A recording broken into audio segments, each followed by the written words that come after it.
Now, your ability to relate with what I'm about to say depends entirely on your age, but I'm going to take a stab at it anyway. Do you remember when you were a small child back in the early 90s and you were playing on your Sega Genesis and or Super Nintendo Entertainment System and thinking to yourself, wow, this game is so realistic. I feel like I am inside this game. That's what Compound is. I saw this game a while back. One of my favorite Twitch streamers, Vinny Vinesauce, played this on stream during one of his VR showcases a while back, and I could not believe how cool this was. I didn't have a VR at the time, and I thought, well, I'm just going to enjoy watching Vinny play this because I have to live vicariously through him. In fact, that's one of the reasons why I watch streamers in general. Games that I want to play, but not enough to buy, or games that I want to play, but can't play because I don't have the system what it's for. Well, I'm a big boy, and I own an Index now, so I got a chance to actually buy and play Compound. This game is really fucking rad. This game encompasses a lot of the vibe from 80s retro futurism.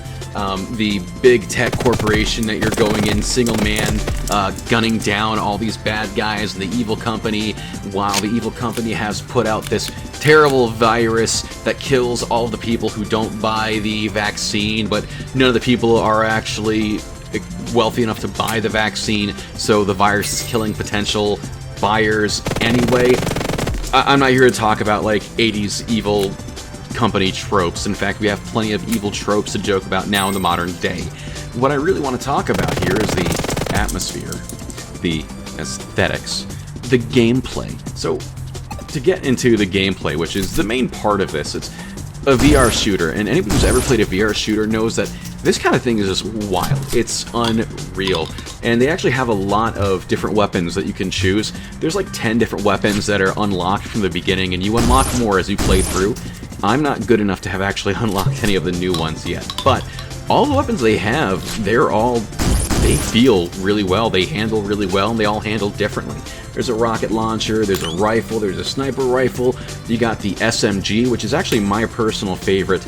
And one thing that I actually found frustrating at first, but then did end up enjoying, is that each gun actually reloads differently. You have to reload it yourself instead of just pressing a button to have it reload itself like in a normal shooter. You have to actually like go through the motion. So for example, for the shotgun, which has two large shells, you have to actually hit the button which opens it. And then you have to actually like manually insert each round yourself into the shotgun. Each gun is different. Some have cartridges, some have actual bullets that you have to put in. The rocket launcher, you have to actually like feed the rocket into the back with. That's all really, really cool. Each of these enemies, they're all a little different too. You have your main humanoid guys, which they've all got different guns, but you can tell them apart based on their color, much like any other SNES game that from that era this is trying to represent. Then you've also got other guys. You've got like flying drones that shoot at you very clumsily. You've got there's this vacuum cleaner that goes around, and he seems very upset all the time at how dirty everything is. He's not really an enemy, but you can shoot him to make him explode and damage enemies, so that is cool. Then there's like this little spider asshole that has like a shield that comes up. That guy sucks. Gave me a heart attack first time I saw him. Yeah, I hate that guy. The main gameplay loop for this game is that you start off in the sewers underneath this building, this megacorp's building, and you have to work your way up. You go through 3 different floors before you move on to the next area, and I think there's 8 areas in total, just judging based on the store page. I've only gotten to the 3rd area, which is the warehouse, and I haven't gotten much any farther than that, really. That's about where I've gotten stuck. I get there about twice, and that was before I realized that you have to actually like manually reload weapons. I thought it was just enough to like grab the ammo you find lying on the ground and drop it on your gun, and I was very confused as to why my guns would not shoot after I just jammed ammo onto it. Turns out, grabbing ammo and letting it go just puts it back in your pocket. Anyways, so you start off with just a emergency gun that you can find behind glass on any of these floors and most of these rooms. And unlike the other guns, these emergency guns actually use heat sinks, like in Mass Effect. And if you try and grab 2 guns and try and be cool, they actually each share the same heat sink. So if you think you're going to be really cool by like dual-wielding pistols, you're wrong. You're just gonna end up like shooting really fast, missing all of your shots, and crying in pain. And that's about it. Now you can dual wield guns, just don't do it with the pistols. Eventually the enemies will drop other guns. They'll drop rifles and rocket launchers and all that good stuff, and they drop ammo based just on whatever you're carrying, instead of just a certain enemy dropping ammo that correlates to whatever gun it's using. So make sure to pick up all the ammo that you see, and ammo is actually contained, it's treated with magazines instead of just having a certain amount of like heavy bullets or anything. So if you're about to run out of ammo, you have to make that decision, like if you want to use those last 2 rounds before trying to quickly reload your gun, or just saying screw it, dropping the magazine that's almost empty already in there and then putting in a new one.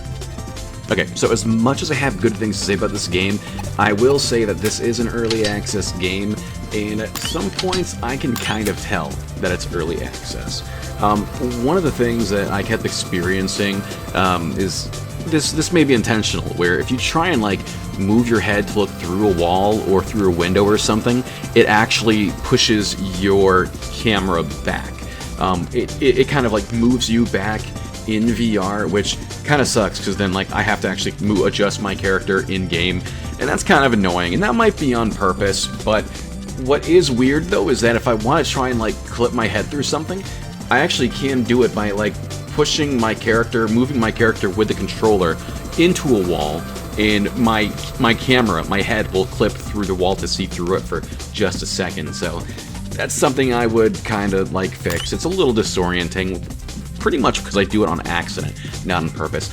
Now, the big thing I have to complain about is that I actually had a really good run come to an end, because at some point my arm kept disappearing. My hand that was holding a gun kept disappearing. I think I was holding the gun in place, but my hand, the gun, the models completely disappeared, and then when they weren't disappearing, they were actually flying off into space. I could actually see my hand in real time start to float away from me. I didn't dare trying to shoot because I didn't want to waste any ammo. I was hoping it would fix itself, but it didn't fix itself at all, actually. I ended up getting shot, and that's when I called it. That's when I called it for the night. So, if I had to say anything about this game, is that it's been in early access for quite a while, and I think it's going to be done soon. On the store page, the developer says that they're not going to change the price for it. They have been looking at community feedback in order to make the game better, and I think it's good. Every indie dev should be doing that. One thing I saw that I actually really respect Dev for is the reason why they said they're doing early access is so that way they don't have to work with a publisher. And the developer also said that even if sales run dry, money runs dry, they're still going to finish this no matter what. So this is a really quality game. It's a really quality product. It's one of my favorite VR games so far, and the only reason I haven't played it in a while is because, well, I'm an adult and I don't have the time to anymore. So I'm actually probably going to get back to playing this as soon as I'm done uploading this video. So if you guys have a VR headset, I think this works for any VR set, go ahead and buy it. It's only $20 on Steam, and it's actually an incredible steal for only $20. Well worth it. Anyways, that's it. This is Compound. Have a good night.